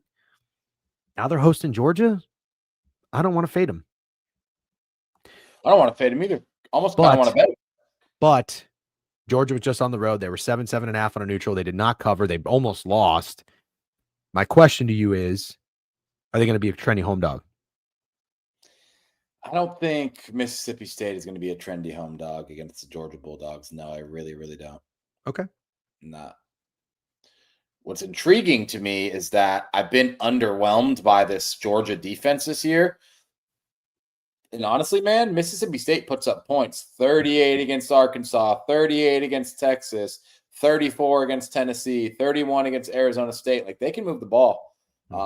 And 56.5 is staring at me right in the eye because I like Gunnar Stockton. I like the Georgia offense. Don't love the defense. So if you were to press a button in this game, it would be Mississippi State in the over. Okay. All right. More than fair. Let's keep moving here. BYU getting 10. You got to be out of your fucking mind. Yeah, they get negative respect. So I do have to say, Texas Tech was very good against Kansas State. They are a very good team. I wonder if they've had their slip up and you're not going to see it happen again. Now, their last couple of home games have been cruise control. Really, all of them. They were 14-point favorites against Kansas. That's the most competitive home game they've had. Arkansas, Pine Bluff, Kent State, Oregon State, Oklahoma State. This feels, after you come off of a game on the road, winning 43-20, this feels like the type of game you get up for. I think it's Texas Tech or nothing. I think it's Texas Tech or nothing too, but I'll say, one, BYU gets no respect. They're impossible to fade, like fucking impossible. It's impossible to fade this team, so have fun. But this is giving me almost the same exact vibes as that Utah-Cincinnati line. Oh, that's good. That's good. You know what I was going to say? That yours is better than mine, but the comparison I have, not in terms of the line, because that's right on the money. The team itself, kind of Vanderbilt and BYU feel a little bit similar. Like, nobody wants to fade Diego Pavia and Vanderbilt anymore. They go on the road against Tennessee. They're 2.5 3-point dogs. It's not a ton of points, but it's still like, this could be the game the favorite wins convincingly. Yeah, and Texas Tech is good enough to beat the brakes off BYU. Yes, exactly. I think Aaron Morton is fully healthy, I think. Yeah, I think it's probably and game day. That's going to be rowdy. I know, KP. That's the problem. BYU's tough team to fade. Yeah, this is going to be a silly one, but we might have to do it. Marshall against James Madison. How about James Madison, dude? 7-1, 3-1 on the road. Marshall, not bad. 4-4, 3-1 at home, 13.5. Any thoughts on that? And if not, we can move on. Nope, but James Madison probably got a shot at the playoffs. Yeah. Yep. Okay. Ooh, you know what? It makes me like Marshall a little bit. You're right. Eastern Michigan, no, we can pass there. Ohio State slipping up in West Lafayette. What do you say? Probably not. No, yeah. Julian Slayton is the new favorite to win the Heisman, which is kind of crazy to me, but I think they'll probably be running the score up, and I see no reason to touch Purdue here. Okay. Liberty Bibbity and Missouri State, UAB and Rice. Rice is kind of an interesting team this year. We had a guy who pitched Rice. Was it Crutch? Rice over wins or 4-5. I wonder if they're getting close to that. I forgot the number. Yeah, UAB 0-4 on the road, not good. Rutgers hosting Maryland. Maryland just getting their ass kicked to Indiana. Now they're favored on the road against Rutgers. Should they be favored on the road? Maryland's lost I feel like Maryland hasn't won a game in over a month. I know they've had tough competition, don't get me wrong, but they haven't looked good. It's not like lost to Washington, lost to Nebraska, lost at UCLA, lost to Indiana 55-10. Their last win was September 20th against Wisconsin. No, it's whatever. This game is. I don't think it's like a strange line now. Right. They've played 8 games, only 2 on the road. It's kind of interesting. So they got 3 of the last 4 on the road here starting up. Yeah. Rutgers are nothing for me on this one. Okay. FIU on the road, 1-point favorite against Middle Tennessee. No, thank you. Delaware, La Tech. Keep moving here. A couple of shit games. Oh, baby. Ooh. Oh. Oh, look at this afternoon. My wife and I's anniversary. It's a terrible weekend for it. It's good football. All right, Steak. I got to take a quick piss and go check on my dog. Why don't you tee us up with Texas A&M laying 7 on the road with Missouri, and then go into Oregon, Iowa if you have to. I'll be right back. All right, see you. You want me to keep the screen up or make you big Yeah, screen? keep it up. I don't care what you do. All right. Just snowflakes in the chat, dude. Flood this shit with snowflakes. What is the backup for Missouri's name, and is 6.5 enough points? Because it feels a little strange for me with Missouri now that I think everyone's given up on them. I think you do give up on someone when your quarterback gets wheelchaired off. But also after fucking Texas A&M goes into Death Valley like they did and wins 49-25, I'll be honest with you, man. I kind of think this is like the first spot of the year that I've seen where fading Texas A&M looks a little sharp, because Missouri has the things. Missouri at home still has a good running back, still has a solid defense. Even in the loss, they only gave up 17 to fucking Vandy. I'm like, they didn't even give up 30 to Alabama. They have a good defense. So I feel like Missouri's defense running game could keep them in this game, especially if this line gets over a touchdown. Texas A&M team total under, bud, man, I fucking love that. I love that, and I like Missouri. I know it's gross, but damn, I think after the Texas A&M goes into Death Valley, wins 49-25, there's absolutely no one who doesn't think Texas A&M can go into Missouri and win with their backup quarterback. So I'm very confident Missouri will be on my card. We'll see if I can convince DGen. And now let me go to this Ducks game. Oregon, Iowa. I have no idea how to figure out this Iowa team. Absolutely no idea how to figure out this Iowa team. These are the games where I feel like the new Big Ten is so weird. Because the total for this game is 40.5. 40.5 is fucking crazy for an Oregon game. Like, seriously, tell me the last time an Oregon game has had a total of 40.5. And JJ Miles, that's how I kind of feel every year, except this year it's even weirder. Like, I didn't think Iowa had beating Minnesota 41-3 or Wisconsin 37-0 in their bag at all. I didn't even have hanging 38 against Rutgers. So it's like interesting because their offense is actually decent, or at least decent at putting up points. But now you got a game against Oregon and the total's 40.5. Like, Oregon's had one game going to that number this year. I don't either, Freeze. I don't either. I do not think Oregon is that good. And the only thing 40.5 is making me think is that this is a Iowa type of football game and not a Oregon type of football game. I also don't want to take both underdogs. Do we just take a disgusting under? Is under the play? Like, is this just going to be a gross 17-10 game? That's my lean, but I absolutely you think it's the over, Lewandowski, really? Well, if you like the over, this is my prediction. If you like the over, I think you should bet it right now. Because I'm going to say by kickoff, this total is going to be higher than 40.5. That's my guess. I'm going to say it's going to be closer to like 42.5. I don't think I can get there with Iowa. I feel like if I do, I'll end up regretting it. Let me find the next game. What is the next fucking game? Syracuse, Miami. I'm not touching that shit.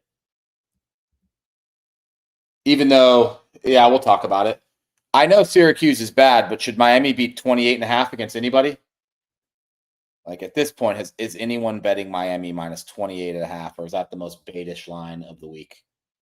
With how bad Carson Beck has been, how bad Miami's been in general. He's blaming his fucking teammates in the first loss and the second loss.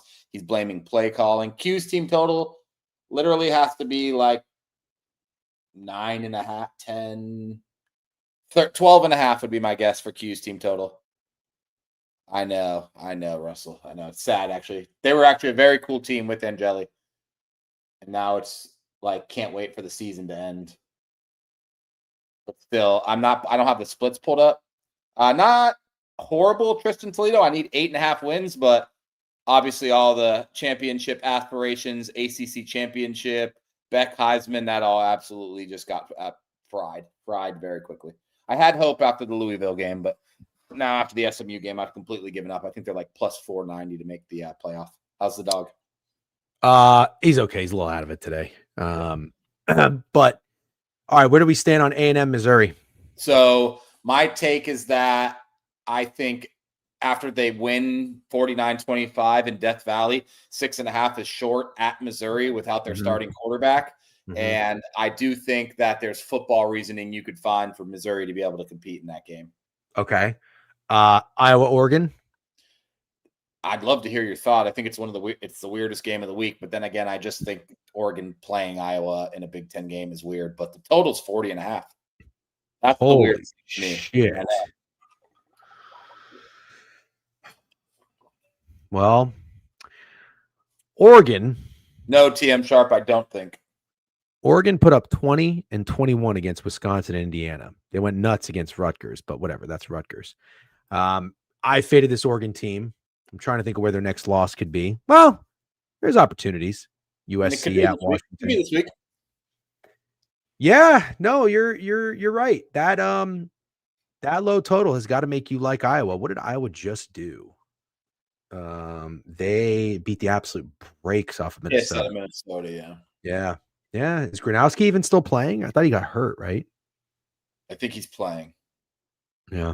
Okay. I mean, sure. Yeah, I lean Iowa there or the under or something like that. I'm not the biggest Dante Moore and Oregon fan, but we'll see. Did you talk about Miami and Syracuse? Yeah, not a whole lot to say except that I don't think anybody's laying that number with Miami against anybody at this point. Yeah. That's all I got. I feel so bad for Steve Angeli, man. They're just in shambles without him, which is unfortunate. But what are you going to do? I want to go pull up Iowa splits real quick. Let's see what we got. Oops, that's a lot of yellow. All right, well, forget that. The other one was Arizona and Kansas. I almost thought that was a little short. 4.5 for Arizona, dude. Yeah, Arizona's wagging at home. 4-1, 4-1 ATS. We're talking about a team that went to overtime with BYU, beat Kansas State. And Kansas, what have they done lately? Kansas has been ass. Yeah, not much. People still like betting on them for some reason. And Kansas lost to Cincinnati, Texas Tech, Kansas State. They lost to all the good teams. They beat and did not cover against Oklahoma State, and they lost to Texas Tech. You know what this is? This is Mississippi State, Arkansas. That's what this is. Okay. Same line too. When you put it that way, I don't hate the take. I don't think I'm going to get there with you, but I don't hate the take. There's no reason for me to fade an Arizona team that I've liked all year. Sure. In this spot, I'll just stay away. Oh man, TCU. I think I need 2 more wins. Why do I have a feeling that Iowa State's going to be competitive in this game? I don't have that feeling whatsoever. I think this is the end.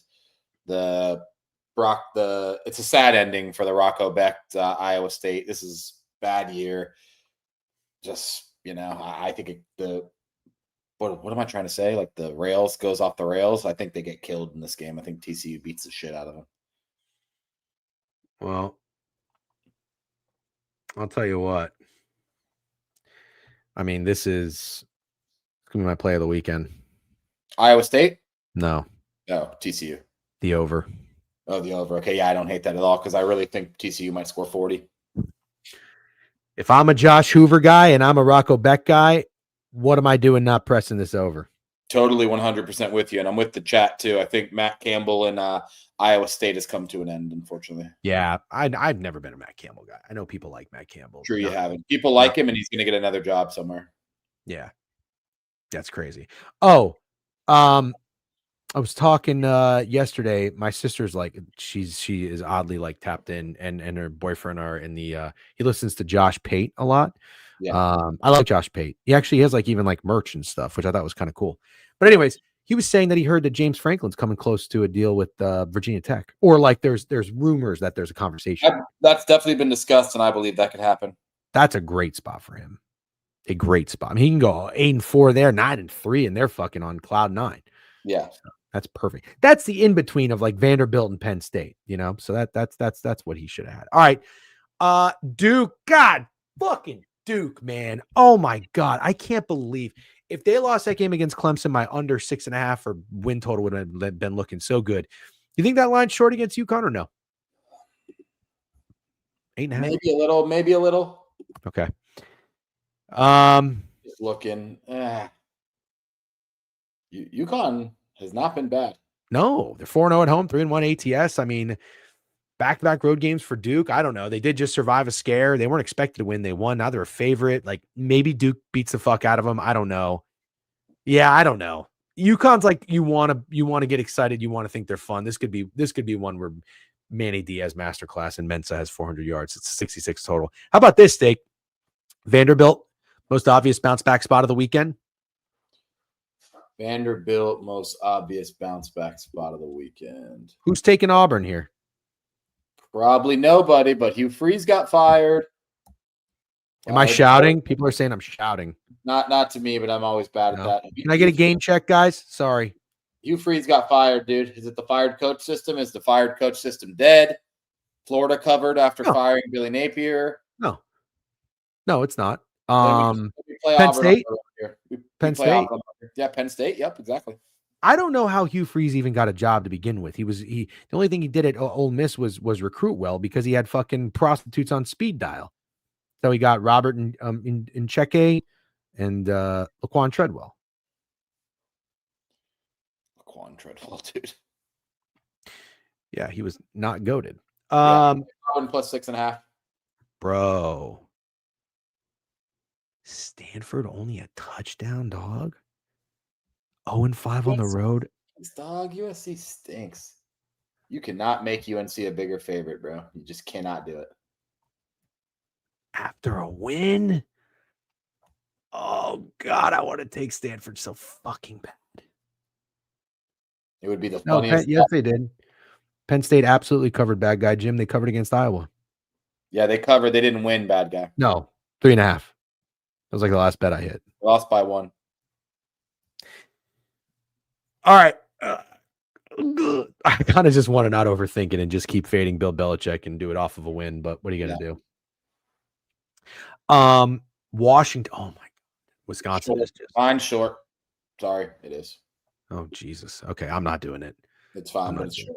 Okay, fine. We're in the night slate now. Against Oregon, 34-0 against Iowa State. That's Iowa State. I'm an idiot. Ohio State, and 37-0 against fucking Iowa. The only team that they, I guess, kept it close with was Michigan, 24-10. Michigan fucking sucks, and 11.5 is not enough points in this game whatsoever. Even though it's in Wisconsin. Don't care. Nobody gives a fuck about going to Wisconsin. Nobody gives a fuck about playing in Wisconsin, dude. Okay. Fucking team is ass, and at minimum, Washington should be minus 14.5. Okay. Clemson is a 2.5 point favorite at home against FSU. FSU finally off of a big win, ACC win. Congrats, Mike Norvell. I think that was the only bet I hit on Saturday, but they were 10.5 point favorites. They took care of business. Clemson blew it. Dabo's on the sideline getting pissed off. They're 3-5. Hilarious. I mean, he's just such a bad coach, and this is such a bad team. Cade Klubnik, awful. So anyways, what do you like here? 56. Something got to be played or no? Florida State or nothing. Okay. Louisville got life. They survived in Blacksburg. Now they're playing Cal. I need the over 8.5 wins. They're at 7.5. I am invested. I'm not getting down on this one. Hope they win. Wake Forest, Virginia. Steak, you've been a Virginia guy this year, 8-1 on the season. Wake Forest, though, I guess Wake Forest is your kryptonite. That line short? I'll pass. I don't know if short. West Virginia's had bad games against really inferior opponents. You mean Virginia? Yeah, Virginia. Sorry, to the point where it's kind of a running joke, I think, at this point. I don't think you can back them, and I don't think you should bet this game. They're a miraculous 8-1 with how bad they've been playing. Sorry, I got to send one corp text. No, you're fine. Okay. I think that line's a little light. 6.5, if that's what it is. Let me know when you're back, and I want to talk to you about your Gators. All right, your Gators are on the road, -3 against Kentucky after a big game against Georgia. I forget if Kentucky is known to give them problems or if Florida is known to. Yes, We won like 30 in a row against them, and then they either beat us in back-to-back years or they beat us 2 out of 3 years. I forget, but yeah, they've been giving us problems lately. Everyone's been giving us problems lately. We're dog shit. Yeah, that's true. Okay, total 44. 0-3 on the road, 0-3 ATS on the road. I kind of think the Gators get their first home win here, first road win here. I like the Gators. Hate it. -3. You hate it? Yeah. Hate it. Who's the interim head coach? Willie Gonzalez. Who the fuck is that? That was the wide receiver coach. Bro. Who? Oh, what happened to Calzone? Who? Is Alcara. What was the guy's name? Oh, the defensive coordinator? No. The quarterback for Kentucky. What happened to him? Oh, Calzada. Zach Calzada. I don't know. It's Cutter Boley, and he's a true freshman. I love Florida. Calzada sucks. Okay, that's fine. I'm not going to try to talk you off. It's got to be LSU, right? I mean, that's the fired coach system too, right? Oh, yeah. Yeah. Wow. Total 49. God, Alabama's so due to beat the piss out of somebody. And I feel like there's a team that really want to do it again. And Ty Simpson needs a fucking boost in these Heisman rankings. It's the one where I'm not going to fade the system, but man, I don't know if I can get it. I don't know if I can get there. Okay. That's fine. Notre Dame, 26.5 after not covering against Boston College. This is I mean, I don't know that you're ever going to see a bigger spread against a 7-1 team. Navy is 2-6 ATS, but the Irish aren't that great ATS. The 4-1 at home. I don't know, man. I don't know. I don't know how it's not Notre Dame after failing to cover 28 against Boston College and now being 26.5 at home against a 7-1 Navy team. Yeah. No, nothing. Absolutely nothing in this game. Okay. UCLA at home against Nebraska. Yeah, hilarious. UCLA, Nebraska, and Oregon, Iowa are just hilarious Big Ten games. It's so stupid. How did we get here? You know, obviously Viola out for the year. We know that. So yep. Nico's still playing? I think so. Yeah, pretty sure. Bro, that line is short. They just lost 56-6. Who did? UCLA. Oh my God. Did they really? Indiana, though. Oh, yeah. Then they had a bye week. That's right. I remember that. They won 3 straight games. I don't know, man. 2.5 against Nebraska. I know Nebraska's 6-3, but they don't have their quarterback, and they're terrible. Yeah, they're saying the chat. Well, JJ Miles was our Nebraska guy saying the backup's not bad. I did not have eyes on him. I know we had a lot of guys, a lot of DGen friends in here that had Nebraska's win total over. I'm not shitting on you. I think it can still get there, right? What was it? 8.5? Sounds right. Team's like an 8 now. It's going to be tough. God. Oh God. I mean, obviously, this is obviously a must win. Yeah, you got. I kind of think they get it. I do too, man. I like Nebraska here. All right, I think that's it, guys. Let's talk a little NBA, and then we'll raid Owner's Box and go live there in a few minutes.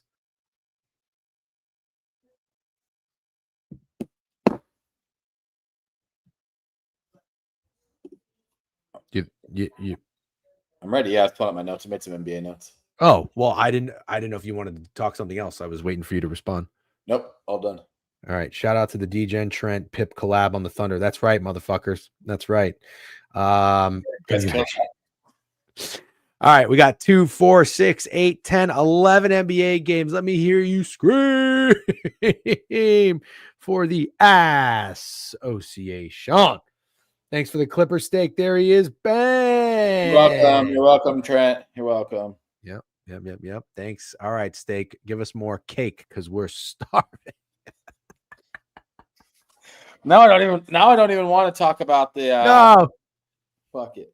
When are you stopping to be? I'm just kidding, dude. I'm joking. It's just a joke. No. You don't hear what I'm going to say. When are you going to stop being a bitch and pull out a dog of the day? I don't know. Thank God it wasn't yesterday. Clippers were giving me dog of the day vibes, so thank God. Oh, I would have been your get back guy. Yank that ass back. I don't need your fucking get back guy, Grampy. Sleeping on the couch at 7:40. You cannot be a get back guy sleeping on the couch at 7:40. I gotta be get back guy at 11 o'clock. Yeah. Yeah, that's true. It's a good point. Let's talk about the NBA and tell fucking Sarah to get it started. I'll tell Sarah to get it started. I was fucking tired last night, man. I'll tell you what, I still didn't sleep that well. Anyways, it's neither here nor there. Pacers are 6.5-point favorites at home against the Brooklyn Nets. Actually, I'm going to pull up Profit X. I like Profit X odds on the NBA. W Profit X. If you guys sign up for Profit X, use code STAKE if you want to tail plays like the Clippers plus 7.5 last night on Profit X. You get yourself a better number. Did I get a little sun, by the way? Do I look a little tanner? I need it. Yeah, you look a little tanner. Thanks. Lots of dogs today. Yep, Clippers are ass. They sure are. Fuck the Clippers. All right. Here we go. Wednesday, November 5th. And we've got the Utah Jazz and the Detroit Pistons. Pistons are 9.5. Total 233. Steak, what do you think about this one? I don't like much, to be honest. It's not one where I like the dog at all. Hold on.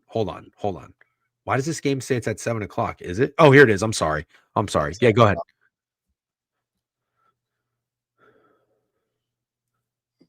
No, I lean Pistons or nothing in this one. Okay. Let me team total over or under? Are you talking to me? Every time I don't wear a hat, there's like 8 to 10 turkey jokes in the chat.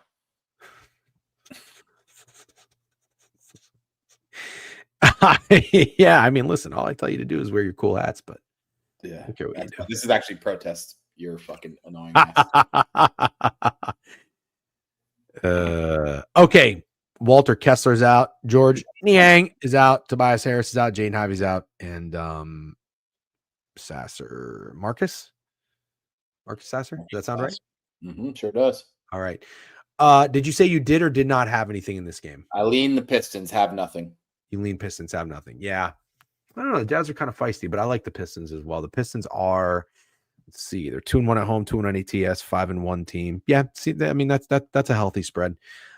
Let's go to Indiana. Indiana 6.5 against the Nets. The Nets are 0-7. They're horrible. They're horrendous. They're probably tanking, but the Pacers aren't that much better. They're 1-6. This is a get right spot. Is this like an obvious, like blow them out of the gym spot? Or do you like the Nets here? The Nets a live dog.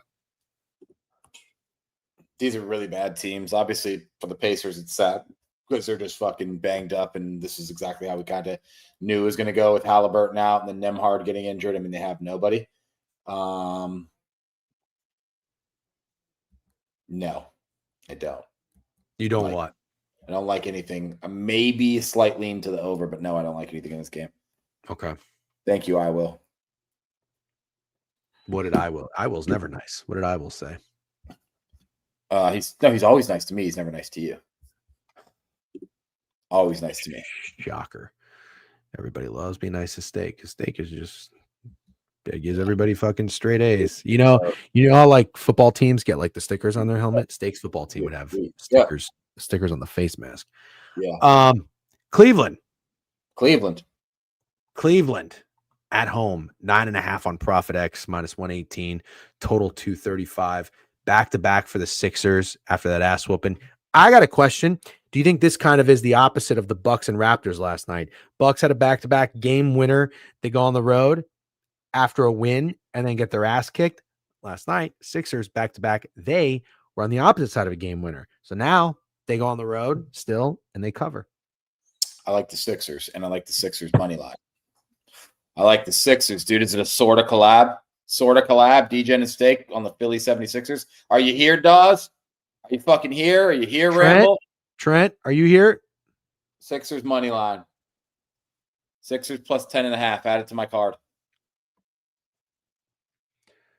Sounds like Sixers sound like a vin. Why don't you fucking take the dog of the day out today? Maybe I will. Can you just do it? Maybe I will. How many likes do you need? I hope Trent's still here when we talk about the Thunder. Well, he just said, can chat, please, can you guys do me a favor? Press 1 if Steak should bring the dog of the day back today. Oh my God. You know they're all going to press 1. I'll do it. I know your ass ain't oh my God after you're asking the chat something, Mr. Put snowflakes in the chat. Look what you've done. Well, all I'm saying is For one fucking time, you talk about being a man of the people. Why don't you fucking give them what they want? Now is your chance, Batman. Put the cape on. All right, fine. I'll do it after my horrible NBA day yesterday. There's no better time to do it. Stop being such a bitch. This Sixers. is how you. I like the Sixers. This like is how you get right. I like Make your stay. I hate these, by the way. I never got to say that. All right, but hold on. I don't know what bounce sounds like. Bounce? I don't know what I'm going to use that for. I don't know what I'm going to use that for either. Say boner alert and then play the sound. Say boner alert and then play it. Say it. Boner alert. Oh yeah, boing. That's good. All right. Yeah. Let's keep moving. All right. Now I'm gonna hurry the fuck up. I'm going. 10 even money on Profit X plus 335. Hopefully the whales watching aren't gonna move that line. Okay. We're gonna move. We've got the Knicks minus 3.5 at home against the Minnesota Timberwolves. What do you like there, Steak? Anything? The Knickerbockers. You do? Yeah, I do. Like the Knicks, they're in my notes as well. They're in your notes? Yeah, I took notes.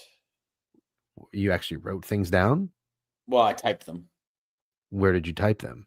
On my computer. This is a lot of question about notes. Let me see your notes. You can't see. I can't show you them. They're on my computer.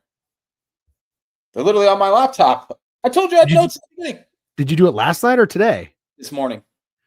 You just woke up and my notes at noon when we're supposed to go on Unders Box. So, anyways, I like the New York Knicks minus 3.5. First time I ever heard you say anything about taking notes. It's the first time I've ever done it. Oh, yeah, that makes sense. All right, what do you like about the Knicks? I think. Well, I don't know if Cat is playing, by the way, but that doesn't matter to me. I like the Knicks regardless. I think the Timberwolves have been impressive without Ant for the most part, but haven't really played. Like, their losses are to the Nuggets and the Lakers, but their wins are against the Hornets and the Nets. And I think we get a little tail off on the Minnesota Timberwolves before Ant returns. So I'm buying into that. Fuck yes, Ramble. Talk my fucking language. T-Wolves team total under is a nuke. Let's fucking go. All right. Sounds good. Okay. Boston. Right. We're running out of time. Can I tell you my Thunder prediction? Do you have it in your notes? I think the Blazers are the fake sharp play. And I was wrong about the other one I just predicted. No, I was right. I think the Blazers are fake sharp as fuck. Thunder on a back-to-back. Watch how many people are taking the Blazers. That's all I want to say. Watch the Blazers. Love. Yeah. I mean, you know where I stand. Oklahoma City is a class organization, and I still think they're going to win 3 of the next 5 championships. So you won't find me fading them very often. If you want to do it with the Portland Trail Blazers, go ahead. I don't know. I just don't like how you didn't like the Thunder last night. They came through, and now you like them tonight. I feel like you might be on the wrong side of the Thunder. That's fine. But I've been on the right side of the Thunder. I faded them against the Pacers and the Rockets, and both times were right. That's true. Okay, I give you your flowers. Quick. Memphis 7.5 against Houston. Boston 12 against Washington. Anything? No. Okay. Denver 9.5 against Miami. Dallas 7.5 against Pelicans. Gonna go gross with this one. Ooh, that is a gross one. Mavericks stink, but obviously it's very obvious the Pelicans stink too. But on a back-to-back where Zion gets re-injured, I'll go nasty and take the Pelicans. That's nasty. I agree. Lakers 2.5. Kings 3 against the Warriors. Steph must be out. I think he must be because that line's insane. If he is, I'll take the Warriors, and I'm taking the Spurs. Okay. I think I'm going to take Wemby and the Spurs in every big type of matchup they play. Like, this game's on ESPN. It's against the Lakers. Yes, Steph's got to be out. I'll take the Spurs. Join the raid, please, ladies and gentlemen. We are going over to Owner's Box. We're going to hang out with our favorite Canadians, talk some ball. And we'll see you over there in a few minutes. I'm going to get another cup of tea, rest the vocal cords for a few. Steak, you'll probably hop on over because you're a machine. Yeah. Thank you, everyone, for hanging out. If you're on YouTube, subscribe, like the stream, Twitch, make sure you follow the page. We'll see you tomorrow morning, nice and early, 10 a.m. And we'll go over to join the raid Owner's Box right now. Peace.